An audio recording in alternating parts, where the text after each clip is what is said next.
Oi pessoal, tudo bem com vocês? Eu sou a tia Yumi e eu tô aqui para dar mais uma aula de domingo para vocês. E para a aula de hoje, a gente tem que pegar a Bíblia e abrir lá em 2 Crônicas, no capítulo 33, do versículo 1 até o versículo 25. E essa passagem, ela fala sobre a vida do rei Manassés. Aí vocês podem se perguntar, mas quem é esse rei, né? Ele às vezes não é muito citado, só para dar exemplos assim mais ruins, porque ele não foi um bom rei, pelo menos não no começo da história. Mas eu vou contar um pouco dessa história para vocês. O rei Manassés, ele era filho do rei Ezequias. E quando o rei Ezequias morreu, o filho dele, Manassés, tinha só 12 anos e ele teve que assumir o trono. Como ele era basicamente uma criança, ele começou a fazer várias coisas ruins.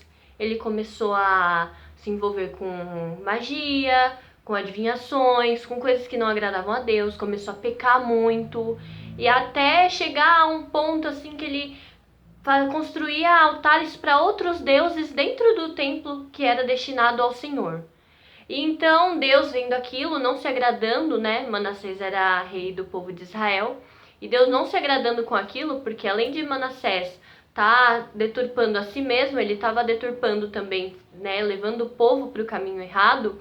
Então Deus foi lá e mandou uma mensagem para Manassés, falando assim que estava tudo errado, falando com o povo mesmo, mas eles não quiseram ouvir a Deus. Então aconteceu que o rei da Síria, um dos príncipes da Síria, né, fala na Bíblia, foi para Israel e levou Manassés e uma parte do povo em cativeiro, né? E Manassés, assim, ele passou por coisas muito ruins mesmo nesse cativeiro. Então ele começou a clamar o nome do Senhor. Ele verdadeiramente se arrependeu. E ele clamou o nome do Senhor, o nome do Senhor, né? O nome de Deus. E Deus virou o cativeiro de Manassés, tirou ele de lá e fez ele voltar a Israel junto com o povo que tinha ido. Quando ele voltou, ele mudou totalmente a conduta dele. Ele mandou derrubar todos os altares que ele tinha feito nos templos destinados a outros deuses, restabeleceu a ordem de que só o Deus de Israel era o Deus que deveria ser cultuado ali. Ele colocou tudo em ordem, porque Deus realmente transformou a vida dele. E dessa palavra, a gente pode tirar 2 lições. A primeira lição é que a gente tem que tomar cuidado com a idolatria. Manassés, ele tinha muito essa coisa de ir lá e falar com cartomante, com essas coisas assim. E, claro, né, a gente não mexe com isso. A maioria de vocês são assim, estão na faixa dos 12, 13 anos no máximo. E vocês, claro que vocês não conhecem essas coisas, mas às vezes a gente acaba se deixando levar por outras coisas. Por exemplo, eu tenho o costume de orar todo dia, de manhã e à noite, e leio a Bíblia pela manhã, porque eu acho mais fácil pra mim. Então, mas às vezes acontece de eu acordar um pouco mais atrasada, e ir lá e ter que assistir aula, mas eu também tenho outras coisas pra fazer. E às vezes a gente coloca as coisas do mundo acima das coisas de Deus. E isso é muito errado, isso é um tipo de idolatria, principalmente quando você fica viciado em uma coisa só, por exemplo. Eu jogo muito videogame e eu fico o tempo todo jogando videogame, é o horário que eu poderia estar orando, eu tô jogando videogame. Isso é errado. Você não pode fazer isso, você tem sempre que ter um tempo com Deus, porque senão pode acontecer que nem Manassés. Vinha uma luta muito grande e Manassés, pelo menos, ele conseguiu se desculpar com Deus, conseguiu clamar o nome de Deus e você não ter forças para isso. Então a gente tem que estar sempre vigiando a nossa vida quanto à idolatria.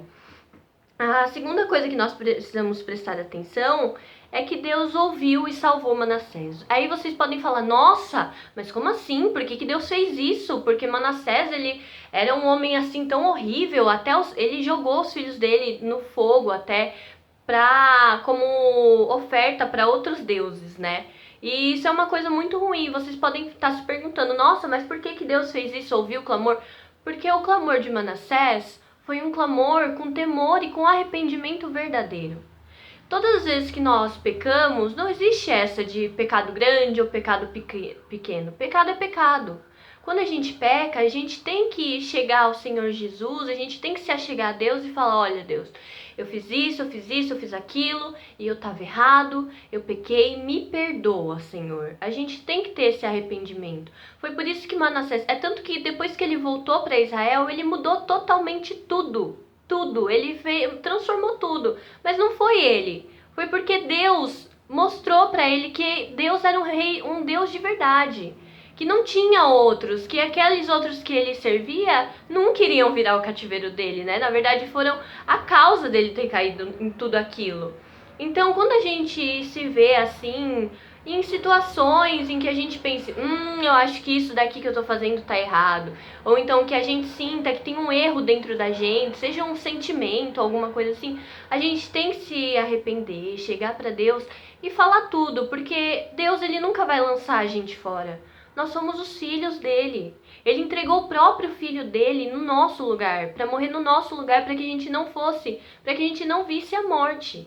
Entendeu? Então você não precisa ter vergonha. Você precisa ter vergonha se você não se arrepender, basicamente.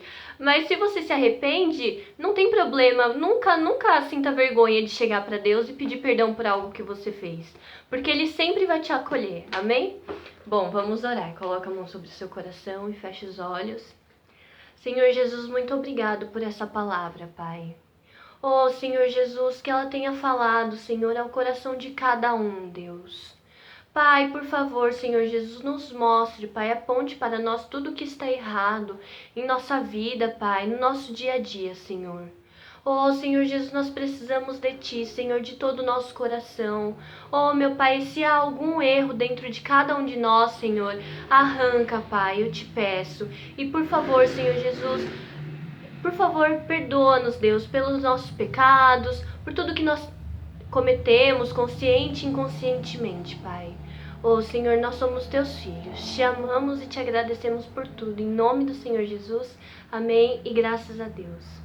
Bom, essa foi a palavra de hoje. Até mais, crianças!